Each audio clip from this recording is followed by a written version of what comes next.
All right, everybody, I'm with one of my good friends. This guy here, man, is one of my favorite guys to talk to when he was on the court. Now he's doing Bally Sports post-game, which is ironic. Devin Harris, how you doing, brother? I'm doing good, brother. How we doing? Doing great. So I got to ask you, how's it to be on the mic now talking sports, man? Because, like, obviously you were always great at doing interviews, but now you're doing the interviewing yourself. How is that? It took a little bit of adjustment. Like I said, I'm used to being on the other end. Now I'm asking the questions. Just like I said, with anything life throws, you just got to go with it and take some time to prepare the right way, and obviously kind of just roll with it.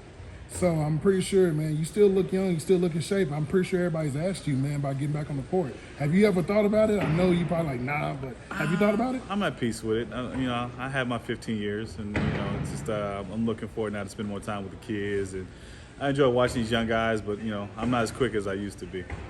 So one of my favorite moments, I think, for me watching you was in 2009, AllStar year in Phoenix, and how excited you were. And I remember interviewing you about it at that time. Can you talk about that moment, 2009, being an NBA All-Star?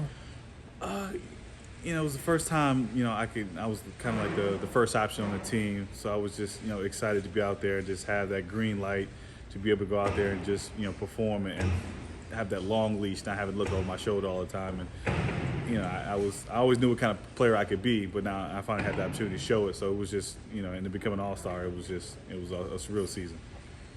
So obviously you played against some all-time greats, and this weekend, ironically, is the Hall of Fame enshrinement. There's 3 guys that are going in. You have Tim Duncan, Kevin Garnett, and Kobe Bryant.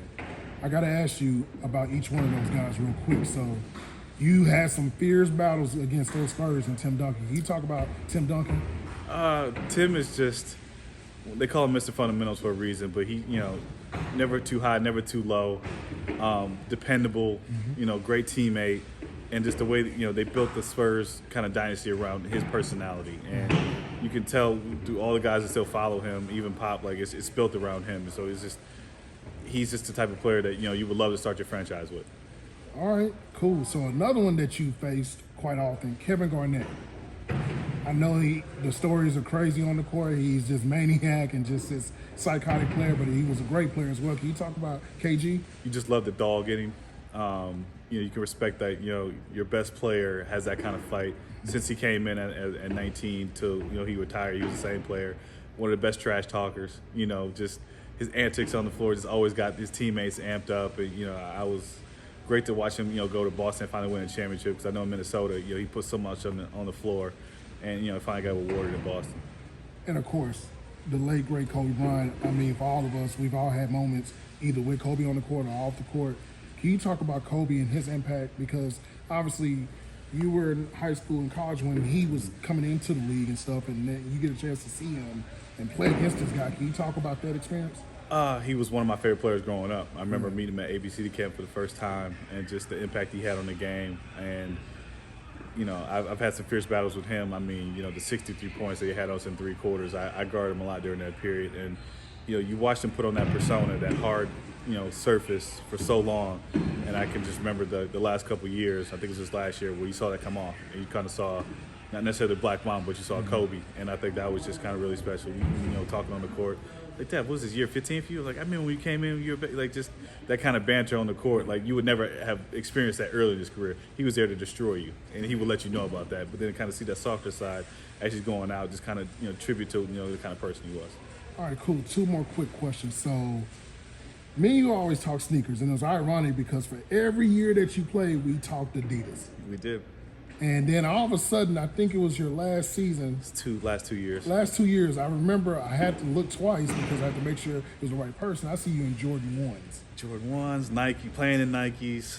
How was that transition? Because you were Adidas guy. You were the Adidas guy, and then all of a sudden you're Nike in your last 2 years. Yeah, I mean, I was wearing Adidas since high school.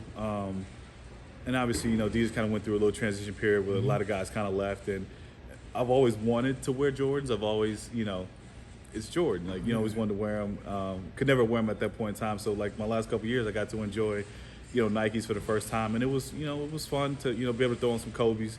throwing the different shoes, Kyrie's, and experience what everybody was talking about because I never had that experience. So it was good to kind of go out that way. So when you came into the league, there was this what we call the young crop of players. The league was transitioning over to more younger guys, and then of course when you leave, there's more guys coming in that are young. So obviously you cover a guy here, Luka Doncic, you got Zion, LaMelo, John Morant. The list goes on. When you see Luka, especially at his age, being this good, what do you think about that?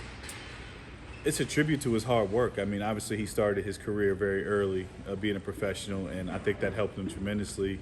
And people don't realize that the basketball over there in Europe is so defined, so fundamentally based. I think when you come over at a young age and you have that and you kind of transition to the NBA game, it's a lot easier for those guys. And you can tell, like, the game to him comes very slow. He understands the game. He understands what he's looking at. And he's very polished at a young age. We don't see that a lot, but, I mean, he's won everywhere that he's gone. So I think Mavs fans have great things to look forward to because he is a winner. And eventually they're going to, get back to that prize that they're looking for, and I think he can definitely lead the way. All right, so I do have one last question. It's a fun question. So you're a Wisconsin guy. So that means you're a Green Bay Packer fan. Yes. Is it tough right now for you with this Aaron Rodgers situation, or you just like he's not enjoying going it? anywhere.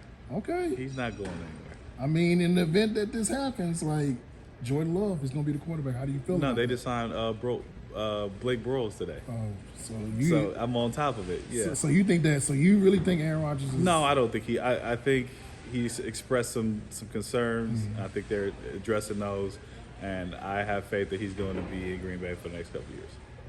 Well, all right, everybody. This is my guy Devin Harris. Y'all be sure to watch him on Valley Sports. This man is doing great work.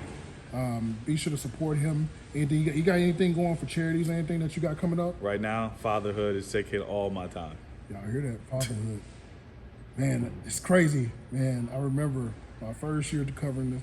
Man, that was the AllStar year. That was. Wow. So, man, Devin, thank you, man, for always being generous to my platform. And I appreciate you, and I'm glad to see you doing TV now because it's funny. It's funny seeing all you guys do TV, but I think it's great. I appreciate it, my man. It's always a pleasure. I appreciate you, brother. Yes, sir. That's it, man. I appreciate you, brother.